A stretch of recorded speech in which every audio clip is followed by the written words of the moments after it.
Allora, eccoci allo speciale, andremo avanti per un bel po', c'è anche il numero di telefono in sovrimpressione, chi volesse intervenire, dovrei avere già in collegamento il mio amico e collega Arcangelo Badolati. Arcangelo, non so se riescono, io non riesco ancora a vederti, ecco, adesso ti vedo in bassa Grazie, frequenza.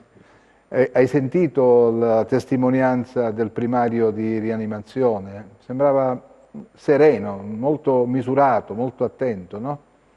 credo di sì, diciamo, tenendo conto che Cosenza sono dei tre centri che assorbono, diciamo, i malati di coronavirus, è ottimista perché i numeri sono contenuti. Io, tuttavia, su questo vorrei sottolineare un dato: dobbiamo aspettare con molta calma, l'arrivo di questo fine settimana e dell'inizio di quella successiva, perché se vi sono stati dei contagi, naturalmente sono in fase incubativa e si mostreranno in tutta la loro virulenza appunto in questo periodo che deve arrivare. Se dovessimo superare in maniera, diciamo, contenuta questi giorni, questa cronologia, questa sequenza cronologica che io, come dire, che ho posto in rilievo, ecco, potremmo essere più tranquilli, meno preoccupati, perché intanto la giunta regionale, eccetera, sta attrezzando ulteriori reparti di terapia intensiva, ulteriori posti per accogliere i malati. A questo proposito volevo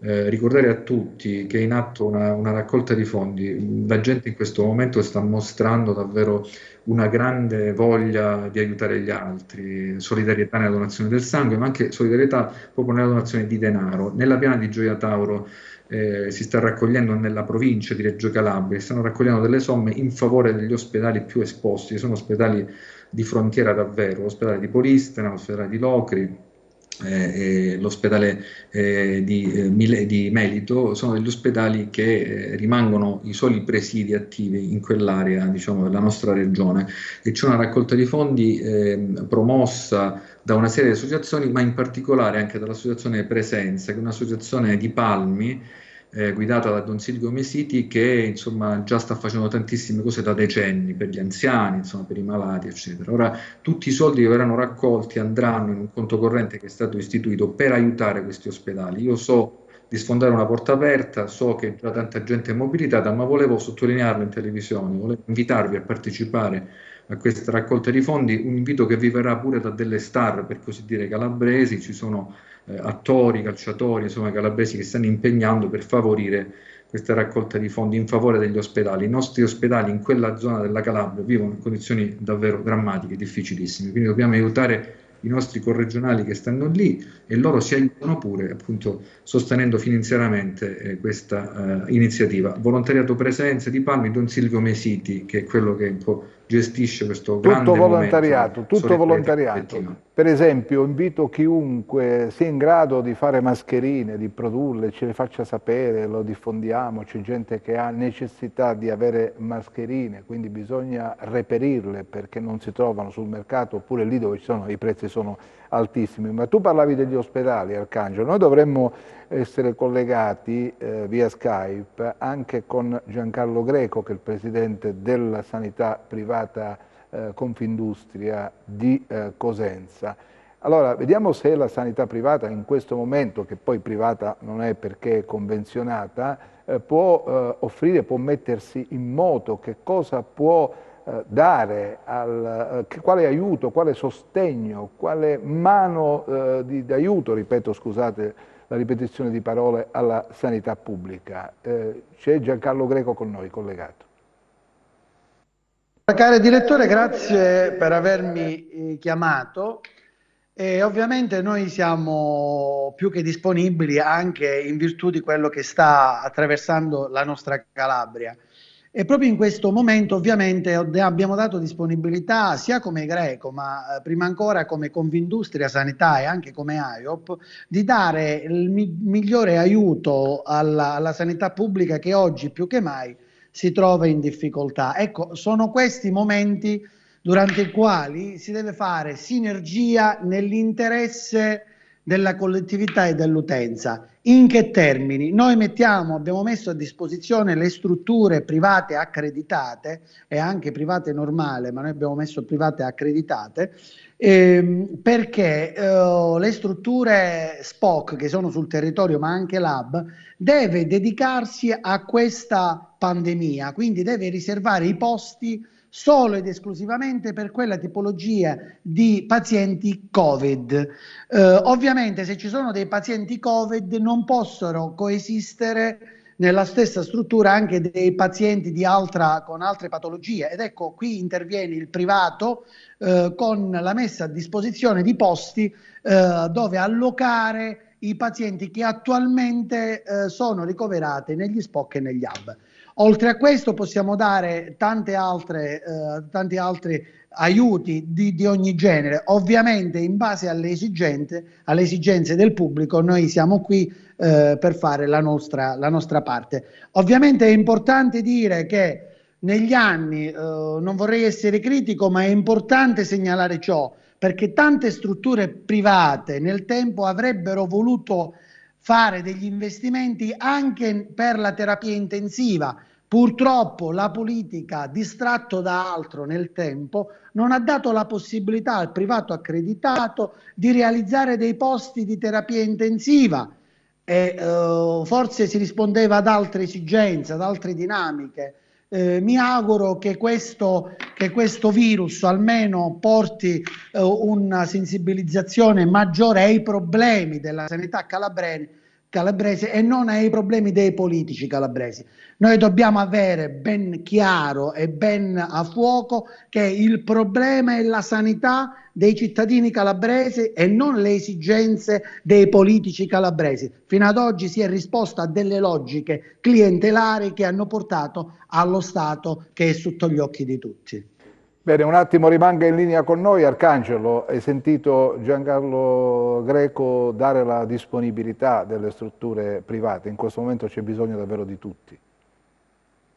Sì, indubbiamente credo che lo sforzo sia comune, d'altronde sono strutture private ma non private, nel senso che sono sostenute anche con i fondi pubblici, quindi è come dire un'operatività che riescono a garantire, che ci stanno offrendo e che ben viene accolta da tutti. Bisogna impegnarsi e cercare di trovare delle soluzioni senza aspettare l'ondata da pandemia, bisogna attrezzarsi prima, altrimenti faremo come è accaduto a Castroville. A Castroville è stata una cosa comica perché a un certo punto l'iniziativa del commissario straordinario dell'ASPA ha aperto un centro per ricevere i pazienti Covid e invece la regione ha giustamente sottolineato che non era possibile farlo, quel centro è stato chiuso a beneficio dei centri invece autorizzati. Devono essere pochi, devono funzionare bene, bisogna avere il personale adeguato, le attrezzature necessarie. Improvvisare delle cose non serve a niente. Scusami, allora, Arcangelo. per contare in una situazione difficile sulla sanità privata diventa fondamentale, perché se loro si prendono i malati che sono negli ospedali pubblici per liberare i posti e far arrivare i malati di Covid o mettere in sicurezza i malati di Covid, beh, ci fanno un grande favore, secondo me. Sentiamo questa telefonata, pronto? Pronto, buonasera dottor Sabato e ai suoi ospiti. Prego. Io, in merito a quanto si sta dicendo sulla sanità pubblica e privata, avrei da dire una cosa. La sanità pubblica è ridotta che dobbiamo attrezzare ospedali da campo con le tende, ma siamo davvero a un paese dei bagordi. Cioè, un plauso alle strutture private che mettono a disposizione le loro strutture, ma questo avrà un costo. La sanità pubblica è ridotta ad organizzare ospedali da campo perché sono stati chiusi ospedali importanti come San Giovanni, Trebisacce, eccetera, eccetera. Ma di che cosa stiamo parlando? Di quali affari? Mi perdoni, dottor Sabato, di questo mio intervento così. Ha ragione. Mi permetto una sola cosa, un'ultima cosa particolare. Abito nel centro storico di Cosenza. Da 2 mesi siamo con l'acqua razionata. Non abbiamo acqua dalle 8 alle 3 del pomeriggio alle 4. Come facciamo ad osservare la normale igiene personale? I numeri di telefono del comune sull'elenco telefonico non rispondono. Io chiedo scusa di questo intervento, ma No, era no, ha primaria fatto la cosa che ho benissimo. detto Siamo all'inizio. noi a ringraziare lei perché ha messo in campo due argomenti forti, ha girato l'appello per quanto riguarda la fornitura dell'acqua, mi pare che qui il Comune debba intervenire immediatamente. La ringrazio Grazie e buon per la proseguimento. sua testimonianza. Senti Arcangelo, però volevo chiedere ancora, visto che c'è ancora in linea, no anzi volevo sentire il nostro collega Filippo che parlava appunto si ha sentito la disponibilità della sanità privata offerta in questo momento di particolare situazione di difficoltà. L'appello di Giancarlo Greco, se l'ha sentito Filippo, il nostro collega Filippo Vetti, che cosa ne pensi? Filippo, tu sei d'accordo? Sì, ha ragione, caro direttore, ha ragione Greco. Credo che sia il momento di unire le forze, sia il momento soprattutto di non fare polemiche a volte anche stupide, di cercare di rispettare tutti quanti quello che ci è stato detto fin dal primo momento e viene ripetuto ad ogni ora del giorno su tutte le reti televisive pubbliche e private, a partire da Teneb, su Rai, su Mediaset, sulla 7, su Sky. Cerchiamo di stare in casa, cerchiamo di rispettare quest'unico comandamento sostanzialmente che ci è stato dato, al di là delle altre piccole cose, del lavarsi le mani, eccetera, di stare in casa, di non uscire, di uscire una volta a settimana se è possibile, che credo che sia la cosa migliore per tutti. Una volta a settimana serve per fare la spesa, per rifornire, diciamo, quello che manca nella nostra casa e poi stare in casa, perché fuori dalle nostre case è possibile che avvenga il contagio a nostra assoluta insaputa. Quello che avverrà domani, caro Attilio, non lo sappiamo. Quindi noi non possiamo dire ora però questa cosa quanto dura, ci sono dei problemi, ci provocherà dei disturbi. È ovvio che provoca dei disturbi, ma noi dobbiamo sapere che un domani esiste solo nella misura in cui oggi noi facciamo queste cose, altrimenti non esisterà neanche un domani. Arcangelo, c'è una telefonata, la prendiamo, poi intervieni tu. Pronto? Pronto? Buonasera. Buonasera, prego. Matteo. Allora, io devo fare due domande ben precise. Allora, la prima, si tratta del virus.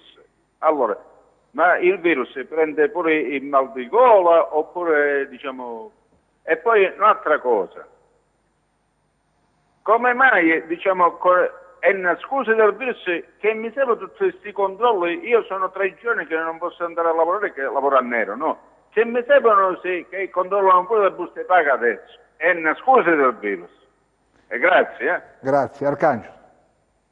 No, purtroppo i controlli sono necessari. Devo dire che io sono un uomo di mare, diciamo, abituato, ecco, a fare una vita anche movimentata, però, e per questione anche di lavoro, però i controlli sono indispensabili in questa fase perché l'unica arma che abbiamo per fermare l'espansione di questo virus e dei suoi effetti è quella del contenimento. L'unica possibilità che abbiamo è di evitare di contagiarci. Perché? Perché poi non abbiamo le strutture per curare i contagiati. Avete visto che addirittura a Bergamo, a Milano, dove ci sono centri importantissimi, centri clinici pubblici e privati importantissimi, non solo non hanno più posti nelle terapie intensive, negli ospedali, ma non hanno più posti per mettere le bare. Quindi immaginate se un'epidemia di questo genere investe il Sud Italia e in particolare la Calabria. Ecco perché è importante stare a casa, insomma, muoversi lo stretto necessario, e non è per fare, insomma, il catastrofista, ma ho capito pure io che non sono uno, diciamo, ad uso, a condurre una vita chiusa, al chiuso, insomma, ecco, bisogna osservare queste regole. I controlli sulle buste paga non c'entrano niente, non facciamo, ecco, mi permetto di dire, retroscenismo, perché probabilmente quando ci si muove basta esibire questo certificato in cui si dichiara il luogo in cui si sta raggiungendo, insomma, per uscire indenni da eventuali controlli. Certo, se uno fa altro, se ne va a correre, è un altro discorso. Io consiglierei, proprio per quello che sappiamo e che abbiamo detto all'inizio, cioè la possibilità che il virus si rappresenti in Calabria alla fine di questa settimana, all'inizio dell'altra, in maniera virulenta. Ecco, stiamo attenti adesso, in maniera tale da evitare i contagi diffusi, perché se riusciamo a contenere le cose come stanno oggi, come diceva d'altronde il primario del reparto di rianimazione dell'Annunziata di Cosenza, se riusciamo a contenere le cose in questi numeri, riusciamo pure a curare i pazienti. Quindi un po' di pazienza, lo dico pure a me stesso, ripeto, poco abituato anche per lavoro a stare chiuso, però insomma cerchiamo di osservare le regole che ci vengono date. D'altronde nessun paese al mondo avrebbe assunto determinazioni come quelle prese in Italia o ancora prima in Cina, se il caso non fosse davvero così grave come ci viene rappresentato. Arcangelo, facciamo così, ascoltiamo la telefonata, poi proprio su questo argomento siamo riusciti a collegarci anche col sindaco di Rende, Marcello Manna, che parla proprio di questo argomento, di chi in questa fase, dovendo stare a casa, ha difficoltà a mettere insieme come dire, i soldini necessari per continuare a vivere. Sentiamo questa telefonata prima. Pronto? Pronto? Sì, prego. Arcangelo? Prego, la sente, la sente. Attilio, buongiorno, Pino Palermo di Acre. Prego. No, devi abbassare il volume del televisore, perché sennò non riusciamo a comunicare. Sì, senz'altro, sì. Ecco, prego. Io volevo fare una piccola dichiarazione per quanto concerne l'ospedale di Acre. Sì. Noi abbiamo un ospedale ad Acre dove è nuovo. C'è la TAC, la risonanza, la laboratorio e bravi medici.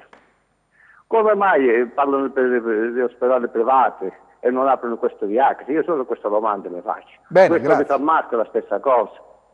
Bene, abbiamo già affrontato questo argomento, è stato un errore del passato, adesso ne paghiamo le conseguenze.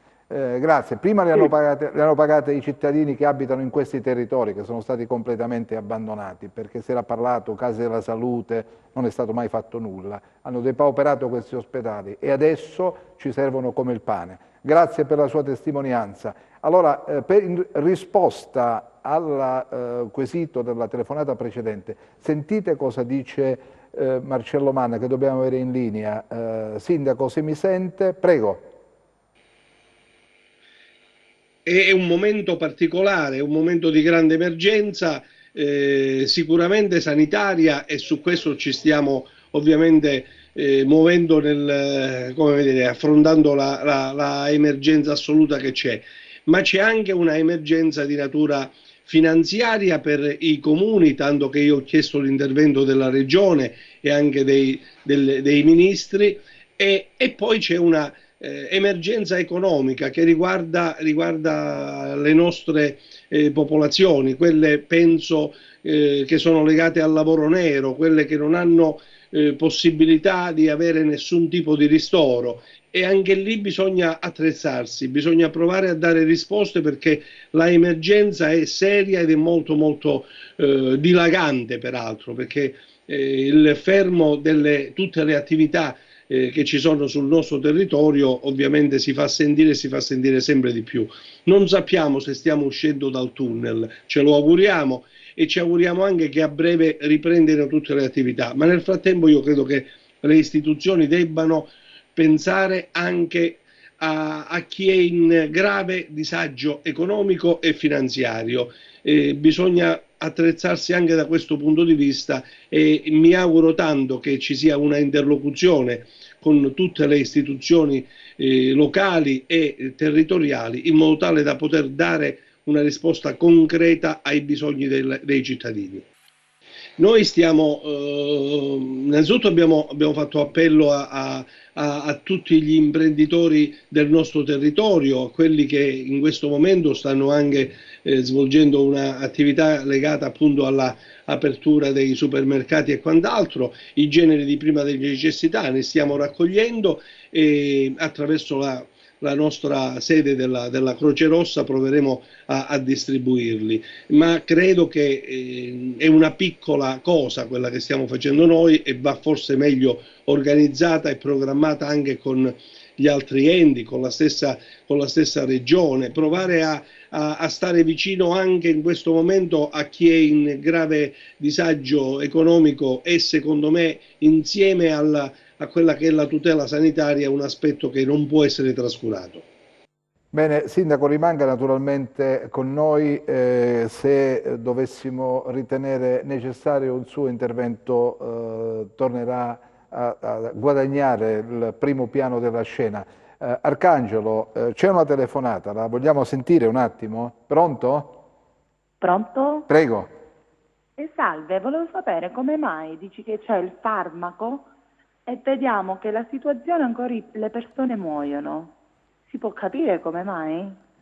Bene, Arcangelo, dobbiamo spiegare che è un farmaco in via sperimentale che si sta iniziando adesso a provare sui pazienti, diciamo, no? Dopo la sperimentazione fatta a Napoli, perché è un farmaco che serve per altro, ma dopo aver sperimentato al Pascale di Napoli che dava risultati anche per il coronavirus, si sta provando. Adesso è stata autorizzata su 350 pazienti, mi pare, no?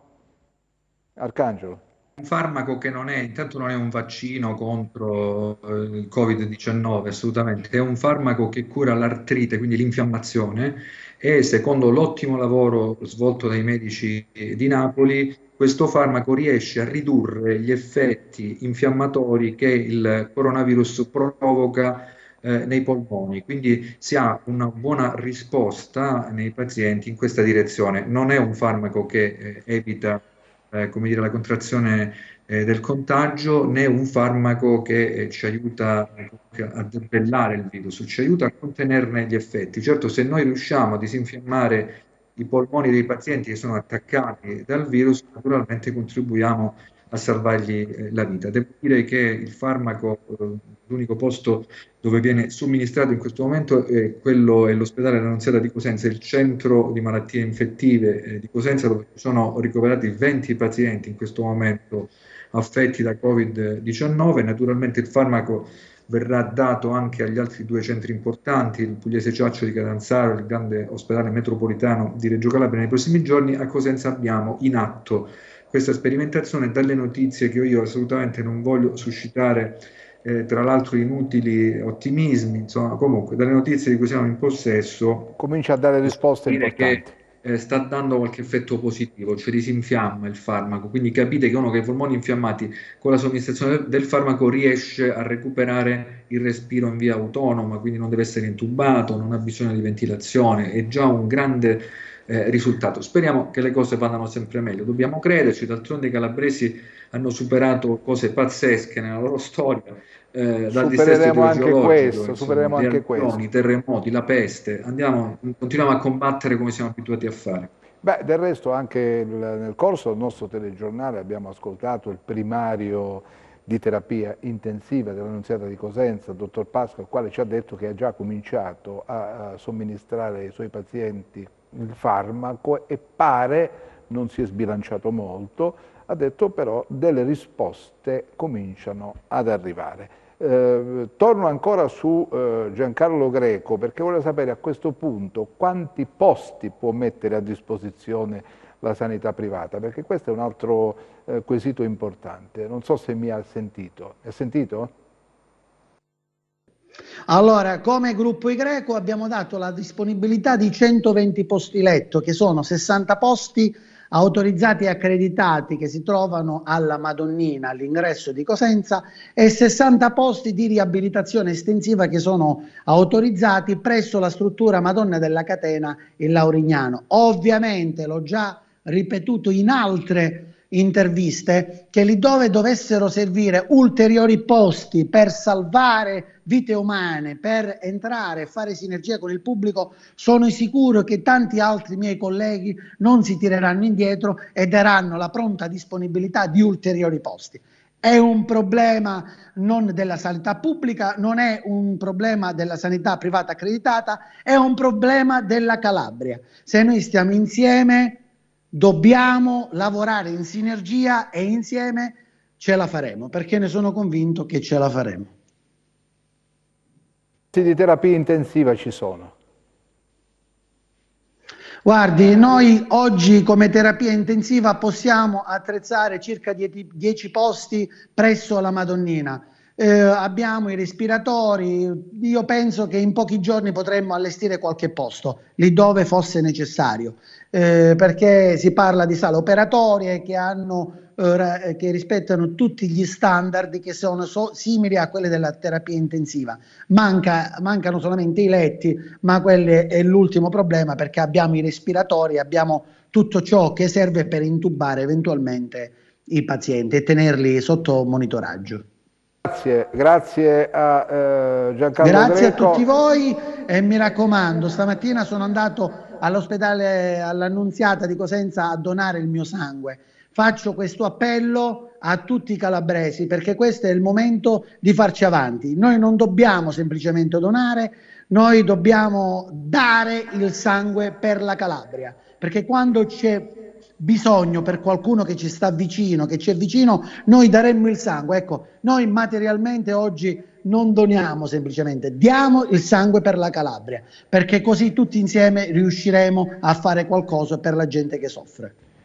Arcangelo, noi ci fermiamo un attimo, abbiamo un piccolo passaggio pubblicitario, torneremo tra pochissimo, rimanete con noi.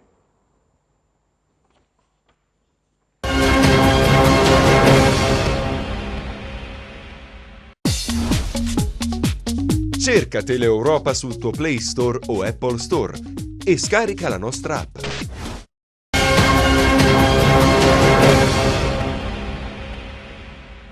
Allora, torniamo in diretta. Arcangelo, non ti vedo, mi date Arcangelo per favore ecco, ti vedo adesso in tempo reale, ti dico quanti sono i contagi per esempio a Cosenza, i casi totali assoluti sono 27. Questo è il dato aggiornato poco fa. Provincia di Catanzaro ce ne sono 14 dati assoluti, poi andiamo nell'area provincia di Reggio Calabria, no, 14 l'area Catanzaro, poi andiamo a provincia di Vibo Valentia, 6 sono i casi, andiamo a Reggio Calabria, i casi sono 46, i casi assoluti. Abbiamo una telefonata, Arcangelo, parlerà con te il telespettatore. Pronto? È cauta la linea, va bene. Questi sono i dati in tempo reale. Dobbiamo essere felici? Assolutamente no. Il trend è chiaramente in crescita, certo non siamo vicini ad una crescita esponenziale, però i pazienti stanno aumentando, quindi dobbiamo stare sempre più attenti. Dobbiamo Scusa, ho dimenticato, scusa, ho dimenticato, i casi totali assoluti nella provincia di Crotone sono 21. Vai.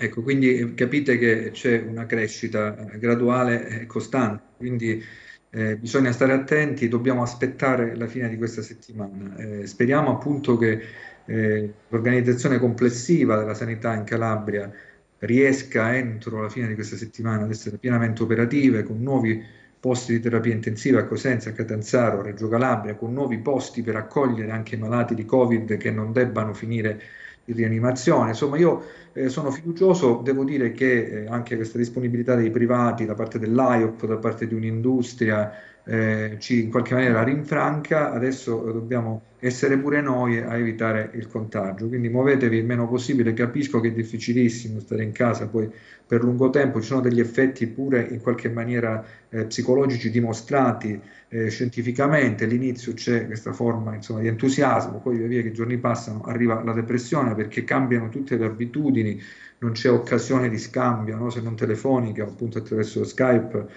o attraverso i social forum, di scambio di opinioni con amici e conoscenti. Bisogna però insomma resistere. Mi viene pure in mente che questa grande Arcangelo, scusami, Arcangelo, anche scusami, inglesi, perché penso Arcangelo, a Johnson, quello che ha detto, scusami un attimo, ma lascio, dimmi tutto. Abbiamo una telefonata, rispondi alla telefonata del nostro telespettatore. Pronto? Pronto? Prego.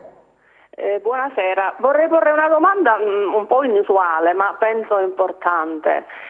Si parla tanto di contributi da dare alle imprese, alle attività che hanno chiuso in questo periodo, Ma non si pensa ad un'altra fascia di lavoratori che sono le collaboratrici domestiche. Ha ragione. Io personalmente ho invitato la mia collaboratrice con grande dispiacere a stare a casa, ovviamente. Dico questo giusto per dire una cosa importante. Le ho anche dato insomma lo stipendio mensile nonostante tutto, perché credo che anche queste persone debbano sopravvivere. Ha perfettamente Mi chiedo, ragione. in base alla nuova normativa del Ministero, del Governo, come si opererà con questi lavoratori tramite INPS? Premetto che la mia collaboratrice è regolarmente dichiarata e assicurata. Sarà l'INPS a provvedere e in che modo? Io comunque vorrei sapere se devo mantenere sempre il volume abbassato per sentire la risposta o devo sentirla tramite telefono. Puoi chiudere il telefono e rialza il volume del televisore. Grazie. Va signora. bene, sì, grazie, buona serata.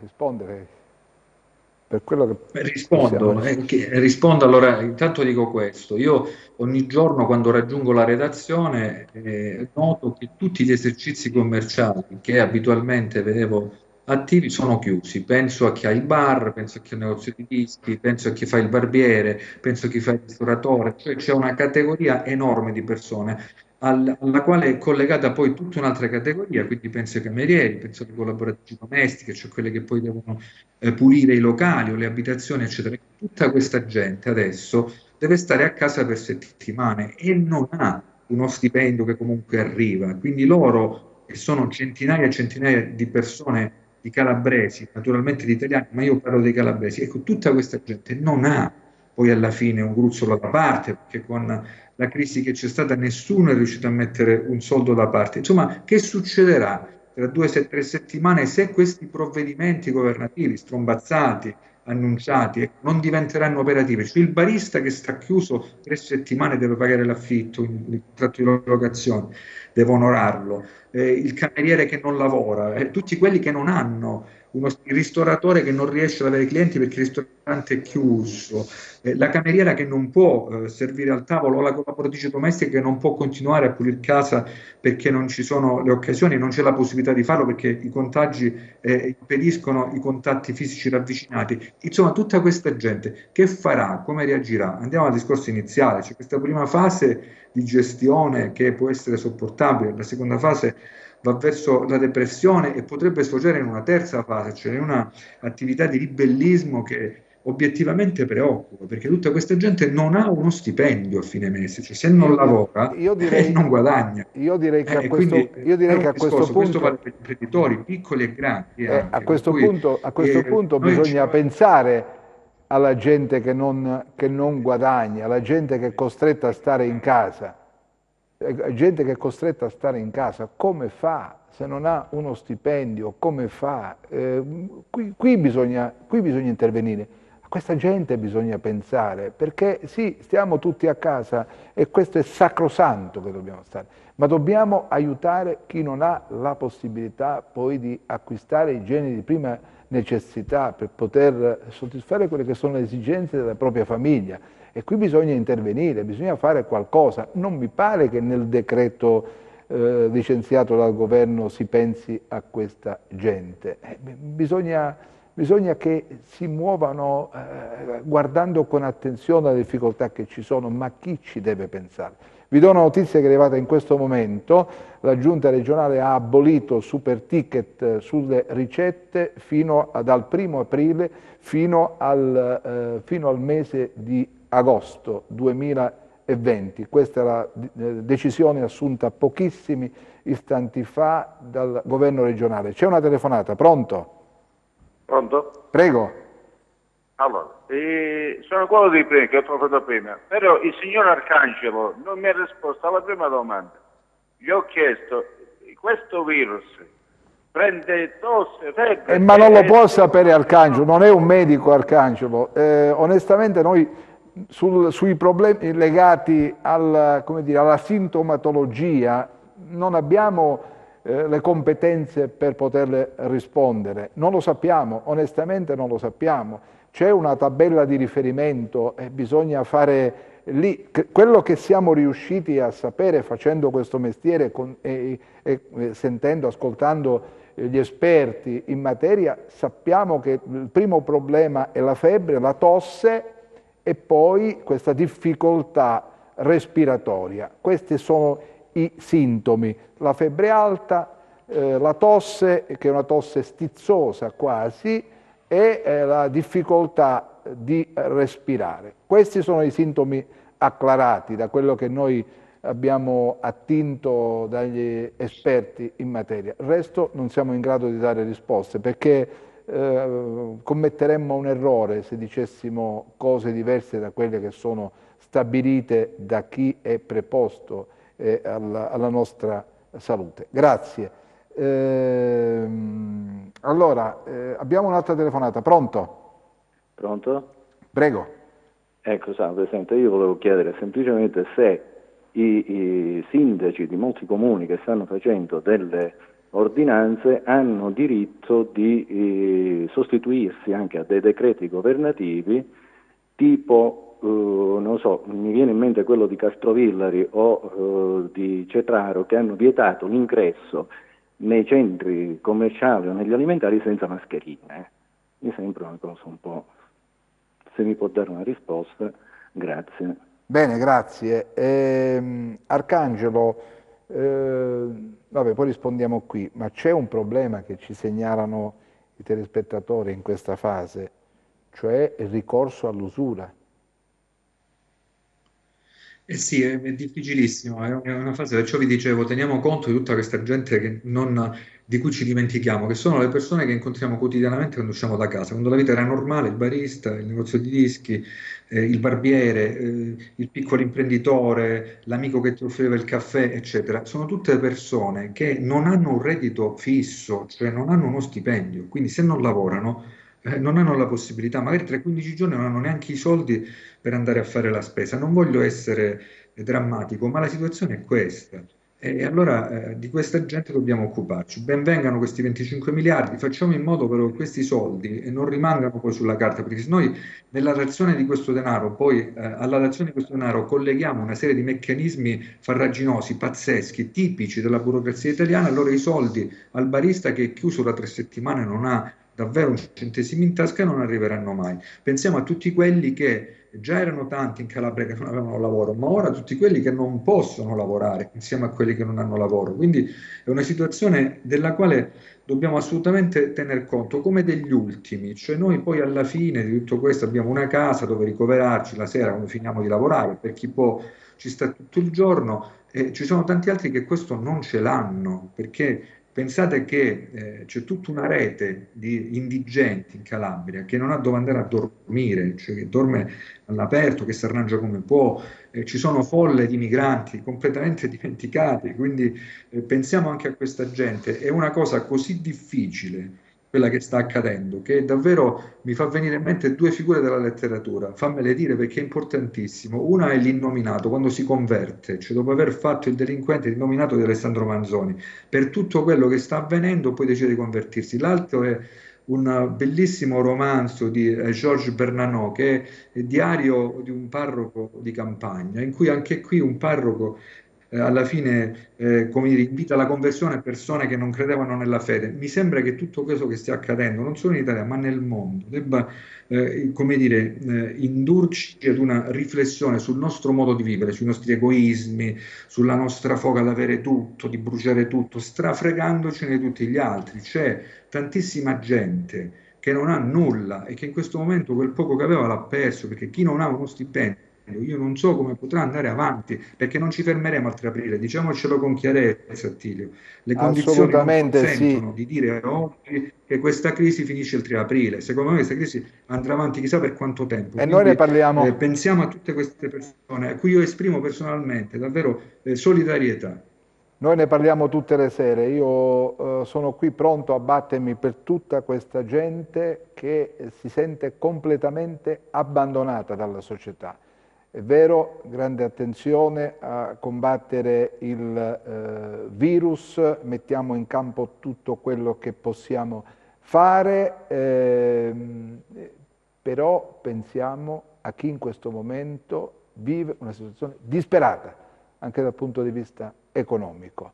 Riceviamo mail tutti i giorni, riceviamo telefonate e dobbiamo guardare anche a loro. La società, siccome viene fuori questo spirito della comunità, la comunità deve essere espressa in tutte le sue componenti. Compattezza. Senti Arcangelo, mi arriva un messaggio che devo leggere del dottor Pino Canonaco, che è un grande fisiatra, il quale scrive perché i mass media dicono soltanto le notizie negative e non dicono anche le notizie positive, e comincia a elencare alcuni punti. Il primo, perché non dicono che la vera pandemia è la paura con tutti i suoi effetti e danni polmonari, cardiaci e renali. Due, perché non dicono che la malattia dura solo poche settimane e che la stragrande maggioranza guarisce. Tre, perché non dicono che le limitazioni e l'isolamento servono solo a farle finire prima e con minori danni, considerato che i posti di terapia intensiva in Italia e soprattutto in Calabria sono purtroppo pochi. 4 punto, perché non si sottolinea il fatto che il coronavirus è un virus poco dannoso e può fare danni solo negli anziani, affetti già da altre patologie gravi. 5, ancora perché non dicono che il sistema immunitario va rafforzato migliorando lo stile di vita e l'alimentazione, magari tramite integratori e vitamine e tramite un po' di attività fisica che ora vogliono addirittura abolire. 6, perché non si fanno i dati reali e si dice che ancora i morti veri da coronavirus, come dicono i dati ufficiali, sono ancora pochi. 7, se consideriamo la Lombardia, dove abbiamo il picco della malattia di 1400 morti su 10 milioni di lombardi, abbiamo una mortalità pari allo 0,014, cioè 1 ogni 7.000. Perché non dare dati ufficiali dalla Cina, dove ad epidemia quasi finita abbiamo avuto nella regione dell'Hubei la più colpita, 3.226 morti. I morti sono una popolazione di 58 milioni, 1 su 18.000. Perché non si dice che ogni anno in Italia a causa dell'influenza muoiono in media 10.000 persone? Queste notizie e tante altre potrebbero essere date in modo da non dare solo messaggi terrorizzanti. Questo è il messaggio che ci invia Pino Canonaco. Adesso la commentiamo, ma intanto sentiamo la telefonata. Pronto? Buonasera. Prego. Senta, volevo sapere soltanto perché, visto che noi siamo quelli che stiamo subendo, quelli che stiamo in casa tra l'altro, noi stiamo in casa per proteggerci noi e soprattutto per proteggere gli altri, voglio dire, ma perché chi ha l'autorità, il potere di farlo, perché questi qua che si trovano al mare, che si trovano a fare il picnic, non vengono messi in una caserma chiusa, che li chiudono lì dentro? Noi stiamo facendo sacrifici, anziché farli per 10 giorni o per un mese, con questi pezzi diciamo, allora noi dobbiamo stare 3 mesi in casa, chiusi, con i nostri figli, con i nostri malati, con i nostri vecchi. Ma perché chi comanda non gli sparano questa gente qua? Noi stiamo perdendo veramente il controllo. A un certo punto noi che stiamo già da 10-15 giorni chiusi in casa volontariamente proprio per far fronte a questa cosa, ci sta venendo la voglia di uscire, contagiare tutti quanti. Grazie, non grazie. È possibile, grazie alla telefonata. Uno che ha il dovere, che sono magari stati eletti da noi stessi, hanno il dovere di tutelarci e non ci tutelano. Grazie alla sua telefonata, grazie. Riceviamo tanti messaggi che vanno in questa direzione. Ho ricevuto un messaggio poco fa, dice: ma sotto il palazzo dove abito io c'è gente che gioca, che parla, che sta in gruppo. Il condominio non ha ancora capito che dobbiamo rimanere tutti a casa, bisogna controllare di più, bisogna intervenire di più, bisogna multare questa gente che non si attiene alle regole. Arcangelo, dobbiamo anche analizzare l'elenco di cose che Pino Canonaco ci ha inviato via WhatsApp.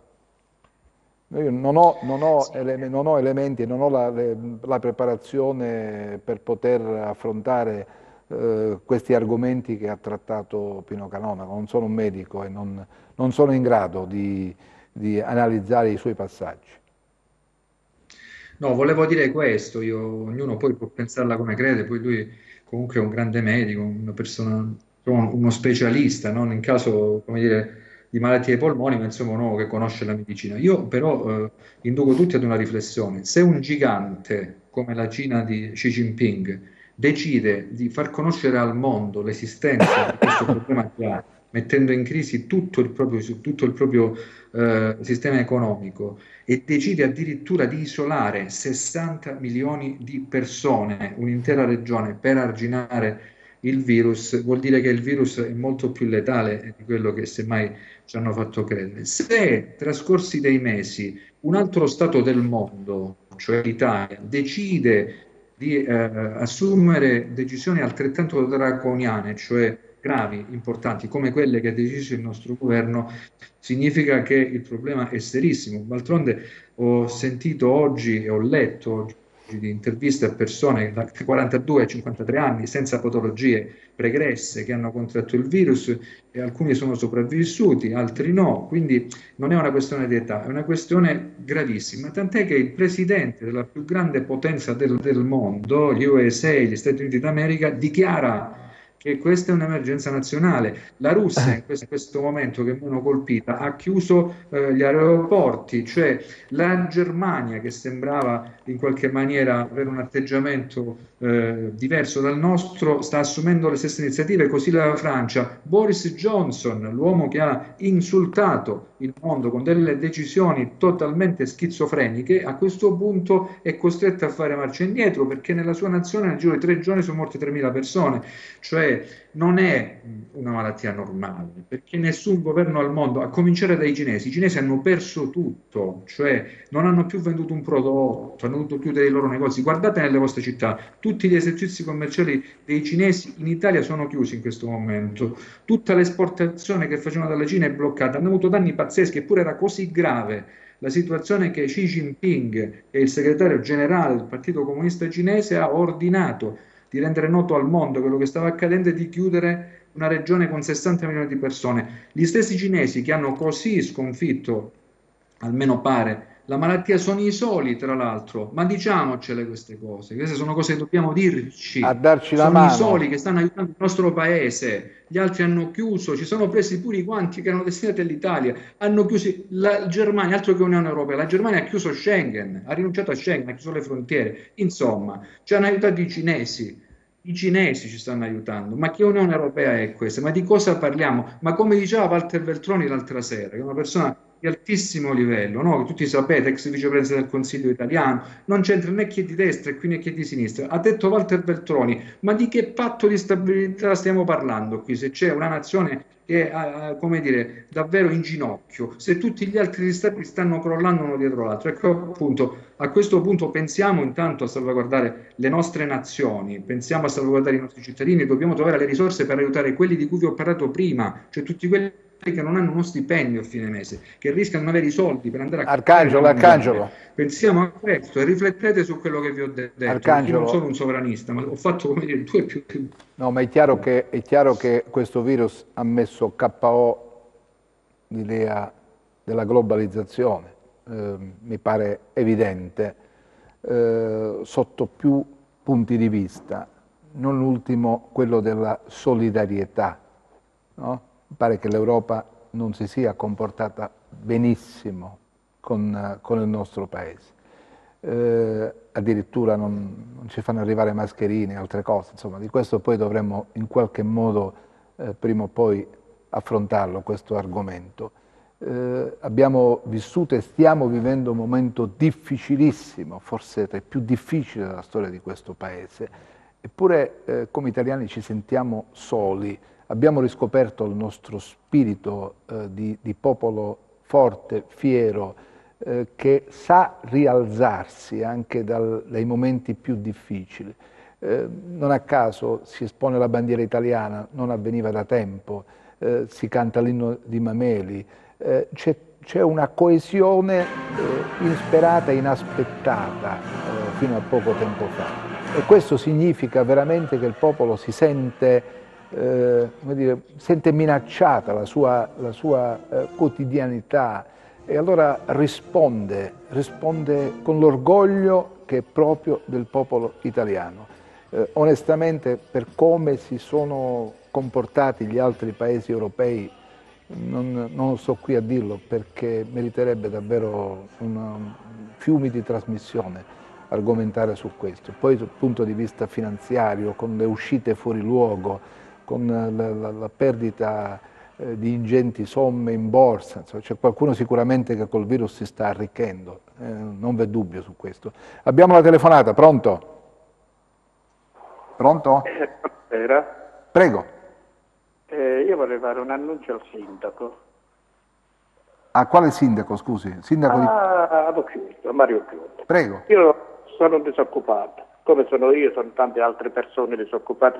Io sono 8 giorni chiuso in casa. Faccia pensata la povera gente, il sindaco, a mandare qualche sussidio, almeno per mangiare, no? Per andare... Io questo voglio dire, di altro. Grazie. Che dico? Deve pensarci lui a noi, no? Grazie. Da noi, da parte nostra, la più grande solidarietà. Siamo vicini, noi spingiamo in questa direzione. Grazie, grazie. Buonasera. Non so che dire una telefonata così. Tu hai parole? Ma questa è la situazione di tanta gente, degli invisibili, no? Qui poi sentiamo parlare i capitani di industria che si lamentano per le loro imprese. Qua è la povera gente che paga il prezzo, il piccolo imprenditore, il titolare del piccolo esercizio commerciale, il titolare della società di servizi. Cioè questa gente non ha uno stipendio a fine mese. Dobbiamo pensate cosa accadrà da qui a maggio, perché la crisi non verrà risolta il 3 aprile. Questa è una bugia. Non si può risolvere una crisi di queste dimensioni entro il 3 aprile. Per cui avremo questo stato per lungo tempo, questo stato di cose, di isolamento, di chiusura di esercizi commerciali, di luoghi di ritrovo, con conseguenze non solo economiche per ciascuno di noi, ma conseguenze anche psicologiche per ciascuno di noi, perché la vita si modifica. Quindi bisogna essere molto forti. Io confido in questa cosa. I calabresi non sono in genere quelli che si affidano al destino. Credo siano più inclini a dire resistiamo, no? Così scanta Mori, diceva una vecchia brigantessa antifrancese dell'Ottocento. Ecco, continuiamo a combattere, però teniamo conto pure di tutti questi che non vediamo, come questo signore che ci ha telefonato. Non pensiamo alla Germania, all'Inghilterra, ai grandi sistemi, pensiamo a questa gente che non ce la fa ad andare avanti, pensiamo a ciascuno di noi, a tutti i danni che ha ricevuto, no, da questa crisi, ma bisognava prendere queste decisioni draconiane ed è chiaro perché le stanno prendendo tutte le nazioni del mondo. Pensate a cosa ha dovuto fare l'Iran, che è in ginocchio completamente, l'antica Persia, ridotta sul lastrico, prima dalle sanzioni americane, poi dal coronavirus. Noi dobbiamo rimanere in casa per il momento e accettare queste condizioni. Io approfitto anche per salutarvi perché, come dire, devo avere la riunione di redazione, quindi vi auguro pomeriggio, saluto a Tiro e tutti gli amici di TEN, un saluto particolare, un abbraccio dalla Gazzetta del Sud, continuiamo a lavorare pure noi per starvi vicino, per informarvi quanto è meglio possibile. Grazie. Buon pomeriggio. Grazie Arcangelo, noi ci fermiamo, c'è la pubblicità, ci vediamo tra poco.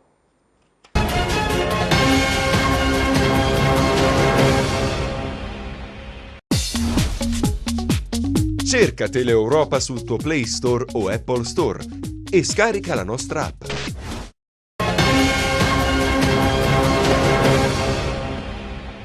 Bene, torniamo in diretta, non possiamo rispondere a tutti, vi chiediamo scusa, ma abbiamo oltre 700 messaggi WhatsApp, abbiamo telefonate, abbiamo mail. Vi do un dato, intanto c'è una telefonata in linea che è arrivata in questo momento, vi do una notizia che sulle agenzie adesso i casi di coronavirus in Italia potrebbero superare i 100.000, considerando le persone che pur avendo l'infezione non hanno sintomi. Sarebbero quindi 8 volte superiori rispetto a quelli basati sul campione dei pazienti sintomatici. E questo emerge da uno studio dell'Istat, è basata su dati relativi ai malati e ai decessi resi noti dalla Protezione Civile. L'obiettivo della ricerca è stimare un attimo che qui è saltato, stimare il numero reale delle persone con l'infezione SARS-CoV-2 in ognuna delle 20 regioni italiane, considerando come dati di riferimento 12.839 rilevati il 12 marzo, risulta dal modello che i casi complessivi in Italia potrebbero essere 105.789. Abbiamo una telefonata, pronto? Ciao, buonasera, buon pomeriggio, sono Vincenzo, chiamo da Cosenza. Prego.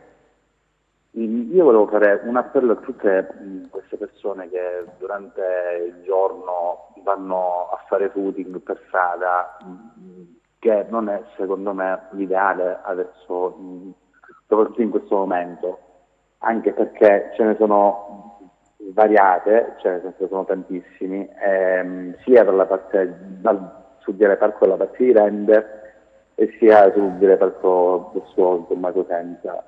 Addirittura io stamattina ho fatto anche la segnalazione ai carabinieri e loro giustamente mi hanno risposto dicendomi che questo tipo di attività non prevede nessun divieto, quindi tutti quanti ci mettiamo la tuta da domani e andiamo a correre tutti insieme, così magari facciamo prima a trasmettercelo tra di noi, ovviamente in senso ironico. E poi un'altra segnalazione è questa pure dei flash mob, cioè non tutti abitiamo in degli appartamenti che c'è spazio, ci sono dei balconi dove comunque la distanza è ridotta, quindi se tutti ci affacciamo dove, che ne so, pensiamo che ne so i quartieri spagnoli oppure quelle case insomma che i balconi sono vicini, non è una cosa che si dovrebbe fare così assolutamente. Poi non so cosa pensate voi. Va bene? Grazie della testimonianza. C'è una proposta che mi arriva attraverso un messaggio WhatsApp, dice: ma perché non creiamo una task force tra regione, comuni, prefetture, province, tutti insieme, per aiutare coloro i quali in questo momento si trovano in difficoltà economiche? Potremmo costruire una rete e potremmo far sentire la vicinanza della società a questa gente. Beh, una proposta mi pare intelligente in questo momento di grave necessità in cui deve venire fuori lo spirito vero della comunità, una mano tesa a chi ha bisogno del nostro aiuto. Così si fa, così bisogna fare, così bisogna muoversi. Così come i sindaci fanno bene perché sono autorità sanitarie, la prima autorità sanitaria, e ho capito, la prima sanitaria che deve tutelare il proprio territorio. Bene, se il territorio va blindato, bisogna blindarlo. Se questo è l'unico modo per frenare il virus, allora va fatta senza aspettare chissà che cosa. Bisogna mettere in campo tutti i poteri che i comuni hanno a disposizione. E siccome il sindaco è il responsabile e l'autorità sanitaria del territorio, può decidere di mettere in campo una iniziativa forte, visibile, che protegga i cittadini che abitano sul territorio. Abbiamo una telefonata, pronto? Buonasera, io veramente stavo vedendo su Tedder qua, la speciale TG10, stavo vedendo, che parla di tutti questi problemi che purtroppo ci sono. E volevo dire solo una cosa, che adesso i politici dovrebbero capire che non ha importanza andare a fare le passeggiate o a pagare le 500 euro così alle persone che non lavorano. È necessario aprire più ospedali. L'abbiamo capito, purtroppo gli ospedali sono quelli che necessitano, non necessita la strada per andare a fare la villeggiatura o il lungomare per fare questo o quell'altro. Signora, facciamo gli ospedali. Quando usciremo fuori da questa emergenza sicuramente bisogna puntare l'attenzione sulla sanità, bisogna come dire, capire che cosa è stato fatto nel passato. Perché noi avevamo un ospedale che era meraviglioso, per la politica ce l'ha. Da dove chiama lei? Da dove chiama lei? Da San Marco. Da San Marco. Sì, avevo fatto questa operazione per costruire, per trasformarli in case della salute, ma non se n'è fatto nulla. abbiamo No, sprecato noi vogliamo tanti soldi. l'ospedale, perché non è solo la casa della salute, c'era l'ospedale che funzionava Sì, sì, ho benissimo. capito perfettamente, signor. Poi è stato Però fatto, la abbiamo casa della salute vissuto. avevano fatto altre costruzioni per fare la casa della salute, costruiscono e non finiscono. Questo che lo Stato dovrebbe guardare, cioè soldi buttati a costruzioni che non vanno finite. Grazie signora, grazie al suo contributo. Grazie a voi, grazie al suo buonasera. contributo, è chiaro. Abbiamo vissuto 10 anni di commissariamento, solo tagli, tagli, tagli dappertutto, abbiamo tagliato dappertutto e poi adesso ci rendiamo conto che quello che abbiamo fatto in questi anni è stato completamente tutto sbagliato, completamente sbagliato. Dobbiamo prestare più attenzione, farci sentire di più, alzare di più la voce, perché non dobbiamo consentire più a nessuno di trattarci in questo modo, di privarci di un presidio come un ospedale. Il diritto alla salute è sancito dalla Costituzione, per cui nessuno può arrogarsi il diritto di cancellarlo. Adesso abbiamo parlato nel corso del nostro telegiornale della questione relativa ai contagiati mentre facevano dialisi. Parliamo di una categoria debole, fragile, come quella dei dializzati. Bene, abbiamo chiesto, ed è in collegamento con noi il dottor Renzo Bonofiglio, un nefrologo, come proteggere, come fare in modo che questa gente che per necessità, per vivere, deve andare a fare dialisi 3 volte alla settimana, non contragga il virus. Mi senti? Sì. Per quanto riguarda l'emergenza Covid-19 e la gestione dei pazienti nefropatici, in particolare trapiantati e emodializzati, è chiaro che gli ultimi episodi successi all'ospedale pugliese Ciaccio di Catanzaro hanno creato un allarme ulteriore. Pertanto è necessario prendere per i pazienti dializzati una serie di provvedimenti per una gestione un po' più razionale del problema. La criticità per quanto riguarda i pazienti dializzati sono molteplici. Innanzitutto sono malati immunodepressi. Inoltre vengono un giorno sì e un giorno no da casa, dove noi non possiamo controllare i contatti con i familiari.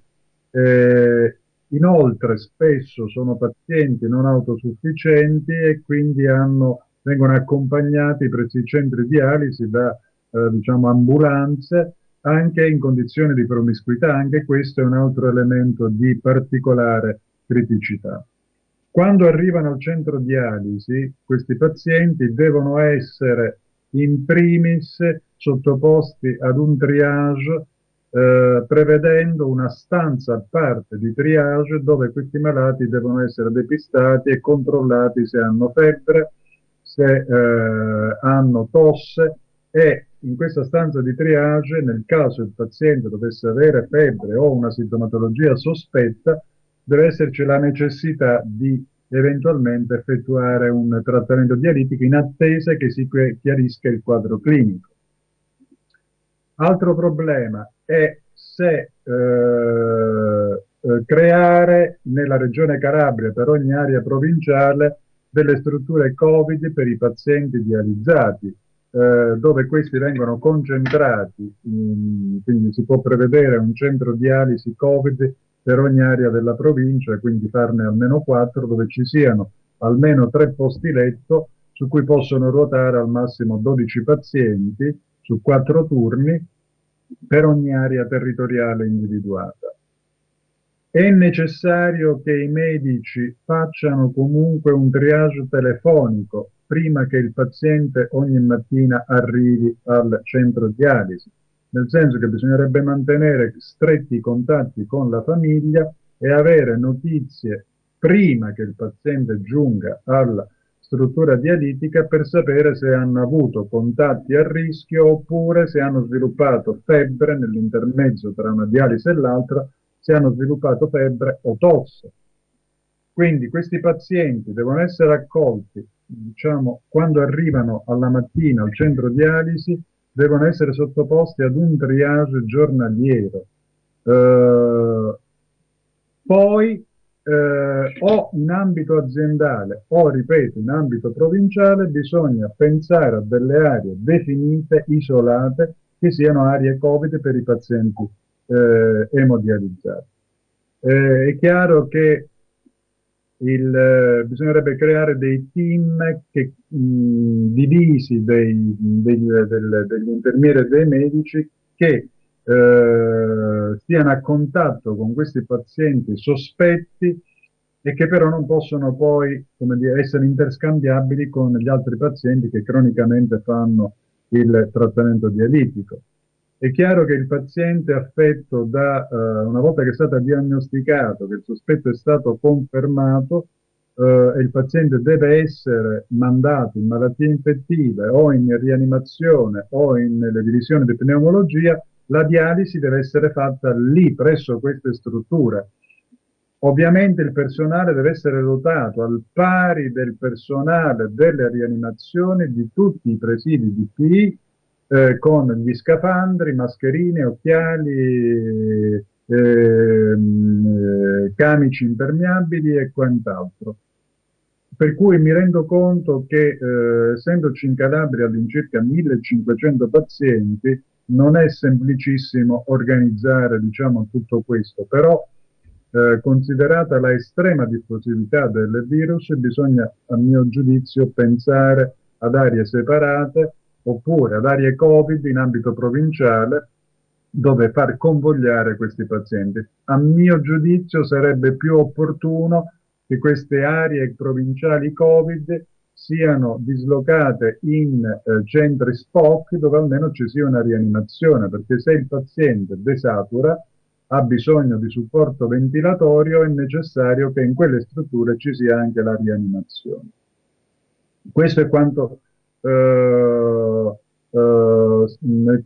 è necessario per le strutture di dialisi. Per quanto riguarda i trapiantati, in questo momento gli ambulatori sono chiusi, quindi diventa difficile poter gestire questi pazienti. È chiaro che i trapiantati con un trapianto inferiore a 6 mesi devono fare riferimento necessariamente alla struttura ospedaliera con un percorso e un'accoglienza di tutela massima di questi pazienti. Si pone poi il problema dei prelievi. Noi abbiamo all'incirca 1300 trapiantati nella regione Calabria. In questo momento andare presso gli ambulatori ospedalieri può diventare un rischio per questi pazienti. Quindi abbiamo chiesto anche alla regione Calabria, che a dire il vero si è mobilitata immediatamente, per far arrivare una nota ai direttori generali delle ASP, e io qui rinnovo l'invito a fare presto, perché i capi distretto delle ASL attivino dei prelievi a domicilio attraverso il servizio territoriale dell'ASL, perché in questo momento ci sono i trapiantati che devono continuare a fare il loro follow-up, che è mensile o ogni 2 mesi, e bisogna garantire, fino a quando persiste l'emergenza Covid, questi prelievi a domicilio, che poi devono essere fatti convogliare presso le strutture SPOC Hub e farli arrivare ai medici che li seguono.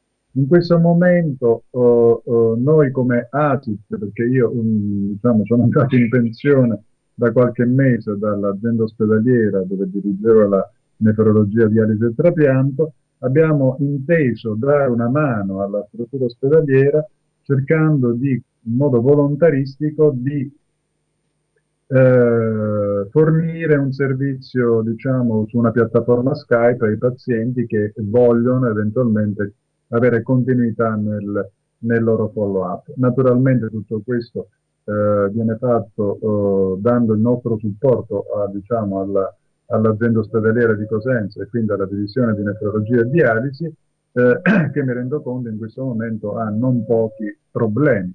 Per cui offriamo questa opportunità e quindi abbiamo creato un tutorial, un video tutorial in cui diamo delle informazioni su come prenotarsi la visita via Skype. Oggi pomeriggio io farò 2 visite, 3 visite a 3 pazienti trapiantati che hanno necessità della continuità del loro follow-up.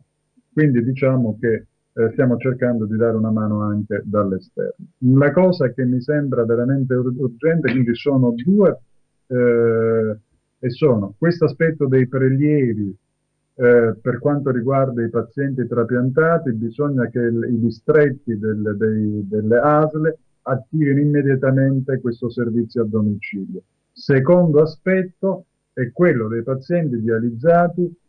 Stiamo anche lavorando per cercare di dare delle linee guida per favorire l'isolamento e l'individuazione precoce di pazienti a rischio. Poi i pazienti che sono in quarantena, che sono stati dichiarati in quarantena, i pazienti dializzati in quarantena e che devono osservare un periodo di quarantena, bisogna prevedere nell'ambito delle singole aziende degli spazi anche lì separati per evitare che questi possano sviluppare la sintomatologia clinica e quindi magari rischiare di infettare gli altri pazienti.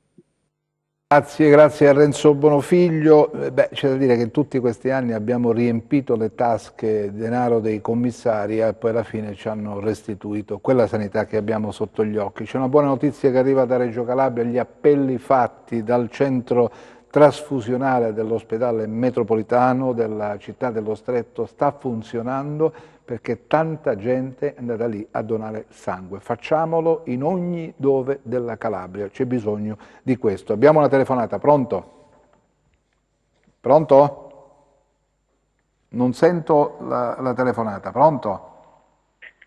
Mi sente? Scusate, per intervenire... Prego, se è in diretta può parlare, prego. Niente, volevo sapere perché non si pensa alla formazione di alcuni infermieri paramedici, formazione e possibilmente anche alle attitudini, anziché mandarli nei vari reparti dove necessitano.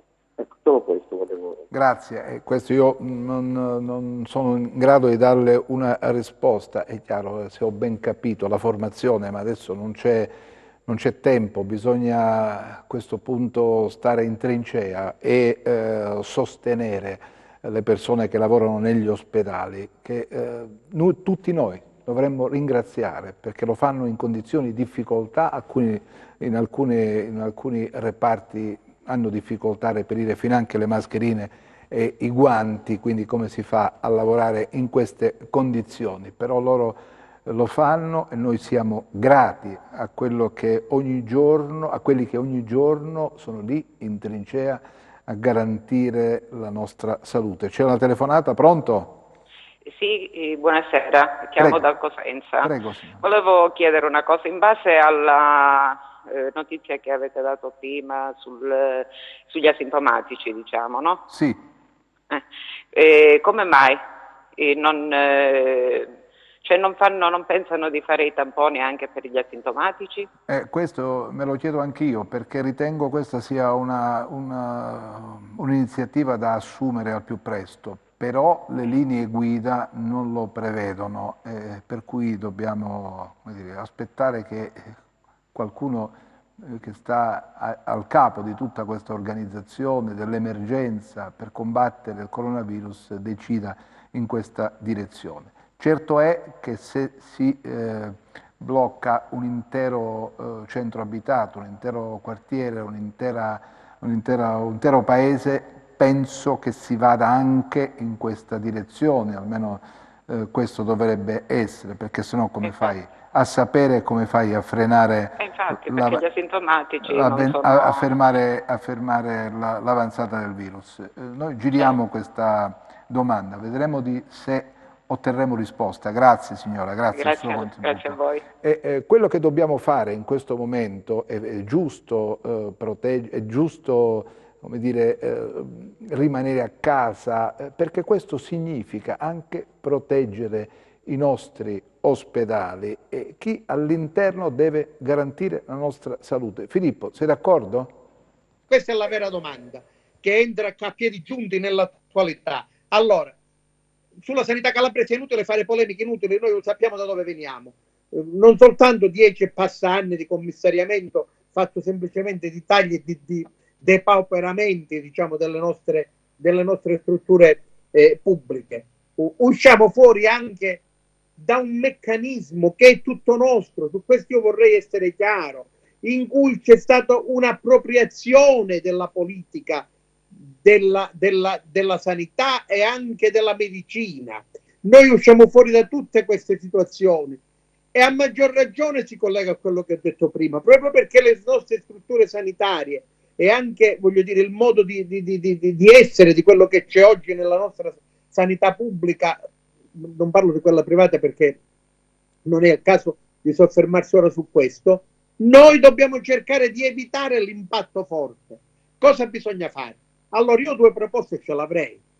Alcune sono state fatte da un gruppo di operatori sanitari sull'utilizzo, ad esempio, della struttura di Germanè, sulla struttura della ex Mater Domini, che sono strutture vuote e non si capisce perché non si interviene nell'immediato su queste strutture.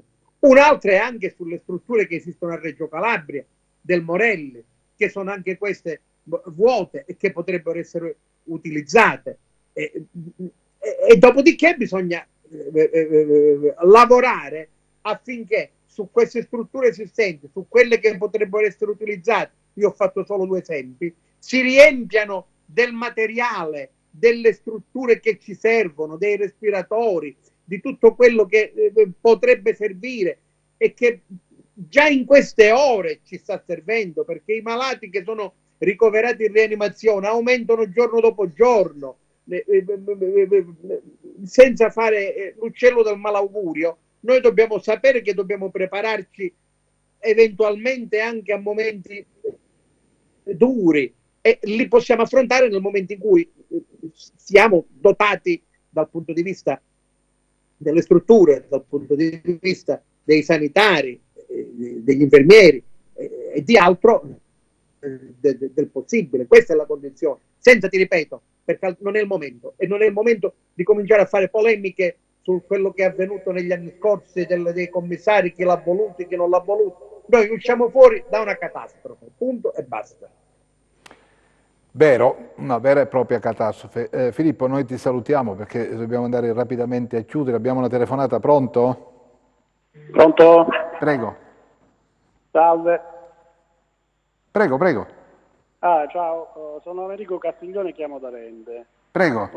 Volevo dare un mio contributo principalmente sui dati numerici di questa epidemia, perché è l'unico dato significativo che possiamo analizzare per fare delle previsioni, in quanto in mancanza assoluta di vaccini o comunque di terapie collaudate che si possono estendere a un campione numeroso, significativo, significativo, perfetto. L'unico strumento che abbiamo in mano è quello di fare una previsione dell'andamento dell'epidemia senza interventi e soprattutto vedere nel tempo se gli interventi decisi con i vari decreti, cioè l'isolamento, la chiusura della scuola, hanno un effetto sull'andamento dell'epidemia.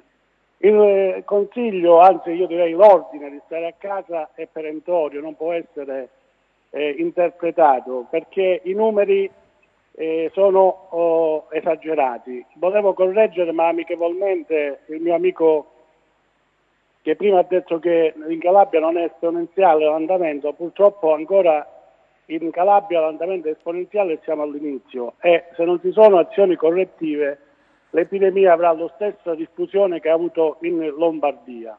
Così come a livello nazionale al momento siamo con le curve di previsione, sono la logistica che utilizzo in questo caso, siamo in un'inversione della tendenza da esponenziale a decrescente. In Calabria purtroppo siamo ancora all'inizio, infatti si stanno isolando i comuni come è successo a Codogno nella provincia di Lodi e